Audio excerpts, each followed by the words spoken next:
या ठिकाणी बरेच व्यापारी वर्ग आहेत, आपण त्यांच्याही प्रतिक्रिया जाणून घेणार आहेत. आपण त्यांच्याकडून जाणून घेऊया. दादा नमस्कार. नमस्कार. ओम बजरंग. ओम बजरंग, मला सांगा, महानगरपालिकेच्या निवडणुका लागलेल्या आहेत. आजपासून फॉर्म भरणी चालू आहे, परंतु निवडून येणाऱ्या नगरसेवकाकडून तुमच्या काय अपेक्षा आहे? ओम बजरंग. नाशिक महानगरातील सर्व मतदारांना ओम बजरंग. सुज्ञतापूर्वक, जाणीवपूर्वक आणि कामकाज पाहून मतदान करा, जेणेकरून तुमचं एक मत पुढील 5 वर्षाची नाशिक शहराची दिशा आणि दशा ठरवल. स्थानिक स्वराज्य संस्थांचं इलेक्शन आहे. मी स्थानिक हा शब्द मुद्दामून म्हणतो. स्थानिक म्हणजे इथलं स्वतःचं, इथले स्वतःचे असे मूलभूत प्रश्न आहे. ट्रॅफिकचा प्रश्न आहे, आरोग्याचा प्रश्न आहे, मुलांच्या शिक्षणाचा प्रश्न आहे आणि सगळ्यात महत्त्वाचं म्हणजे वाढत्या लोकसंख्येला अनुसरून जो बेरोजगारीचा भस्मासूर आहे त्याला शांत करण्याची जबाबदारी राजकारणी म्हणून तुमची आहे. नगरसेवक पद हे नगराची सेवा करणारं पद असतं. घरात JCB लावून घर भरण्यासाठी आणि पिढ्यानपिढ्यांचा उद्धार करण्यासाठी नसतं. पहिले हे लक्षात घ्या. आता जनता सुज्ञ झालेली आहे आणि येणाऱ्या इलेक्शनमध्ये आम्ही पाहिलं का प्रचंड बहुमत कसं मिळतं. मी त्याच्यात न गेलेलंच बरं. मताचा पूर्ण सन्मान ठेवा. घोडे बाजार होऊ देऊ नका.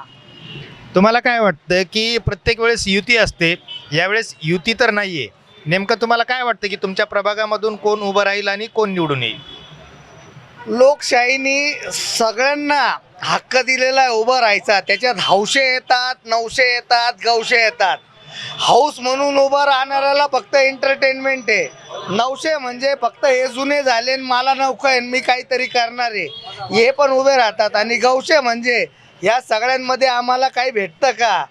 मी डायरेक्ट स्पष्ट बोलतो. लक्ष्मी दर्शन भरपूर होणार आहे, पण आपल्या सत्सद विवेक बुद्धीला जागरूक ठेवून देशाचा नाही तर आपल्या नाशिक शहराचा, आपल्या भागाचा, आपल्या प्रभागाचा विचार करावा आणि 5 वर्ष कामं करवून घेणारा नगरसेवक द्यावा. जर एखादा पैसे देऊन नगरसेवक निवडून आला तर तो तुमचं काहीच काम करणार नाही. मी तुम्हाला सांगितलं आहे, स्थानिक स्वराज्य संस्थांचं इलेक्शन आहे. तुमच्या भागाचं, तुमच्या प्रभागाचं काम करण्याचं इलेक्शन आहे. कुंभमेळ्यासाठी काम करण्याचं इलेक्शन आहे.